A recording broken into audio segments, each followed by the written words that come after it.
Hi, welcome to Magical Creatures Backyard. I am way too exhausted to write any kind of blog entry. Been super busy the last few days. Yesterday hauled a couple, 2 tons of pea gravel and 3 cubic yards of red humus. Try and make the backyard slash my kids' playground slash the dog's kennel a little bit more livable and easier to clean and more sanitary and less stinky and everything. So thought I'd give you a little tour and you could see some of our friends. This is where the orchard puppies live. This is a temporary pen for them. This is actually pieces of what used to be the cage that protects the guinea pigs that live in the garage from the cats.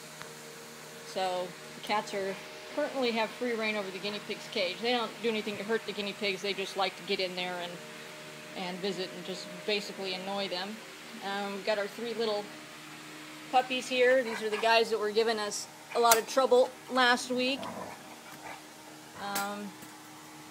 They're getting nice and big and fat and healthy, and they're playing with each other, and they're really coming along quite nicely. That's Padfoot right there in the black. This is Nimbus. This is the guy that was really failing on us. And then this little troublemaker right here with the solid white face. Where'd he go? Where is he? That's Norbert. And true to form, he's the runt, but he's the biggest troublemaker of the gang. So, as it turns out, caring for 12 dogs or so is about the equivalent of caring for 1 horse. So this mat that they're on is actually a stall mat, and it's a lot easier to clean and keep sanitized than the concrete was. Concrete was just too porous. Here's our kitties in their kitty condo. It's 3 levels, and then up here we have another crate that's stacked up at the top, and that has our 4 Siamese kittens who are getting over an upper respiratory infection. They're doing so much better though in the last couple of days. And then we've got our polydactyl cats here. This little gray and white guy, I don't even know, I'm not even 100% sure that he's part of this litter. He doesn't look like anybody else, and he's not a polydactyl. And he's got a cold. There's Mama Kitty. And I'll try and get a picture of somebody to show you their big feet. That's Woody and Honey playing in the background. There's the Mama Siamese kitty. She's real pretty. And there you can see he's got looks like a thumb. And that's a polydactyl. And most of this litter is like that. Several of them are poly on the front and the back, which is pretty unusual. The background noise you hear is Woody and Honey, who have really taken to each other. It took them a few days, but these 2 are rascals, and they enjoy playing together quite a lot. There's Vila and Rosie. Rosie's walking a little better today, but she's got something going on with her foot and left leg. We're going to have to take her and get that checked out. It just looks off.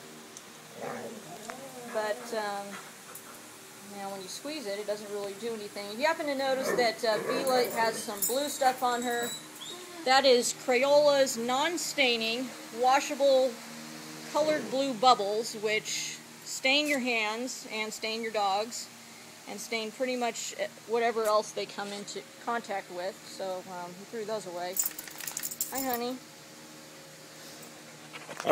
Okay, so anywhere you see pebbles or bark now was dirt yesterday, and one of the problems that we were having was a lot of flies.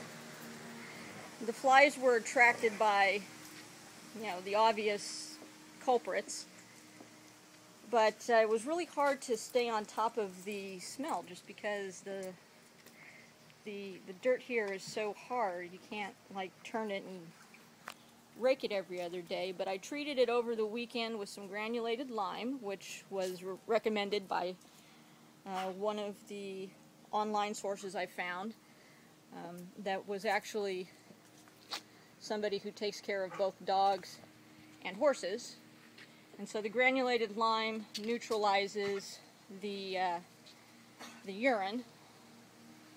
And then we also put down this stuff called Sweet PDZ, which is a horse stall freshener. It's granulated.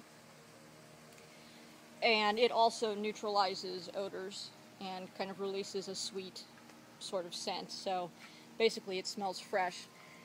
But anyways, after 2 or 3 days of treating the soil underneath with the lime and the Sweet PDZ, did really an amazing job of neutralizing those odors. And so then we put bark down on top, which is much easier to till on a daily basis and aerate and kind of get some of the odors out naturally. And then it's more porous, obviously, than the dirt was, and so as we retreat it with the lime and the Sweet PDZ, they'll have an easier job of penetrating the ground and keeping the smell neutral, and that'll cut down on the flies as well. I don't know how the kibble got in that bowl, but let's watch Honey, because when she's done, chances are she's going to dig and completely empty that bowl of water. Which is why every time I come out here, the dogs are out of water. Looks like she's just bobbing for kibble right now.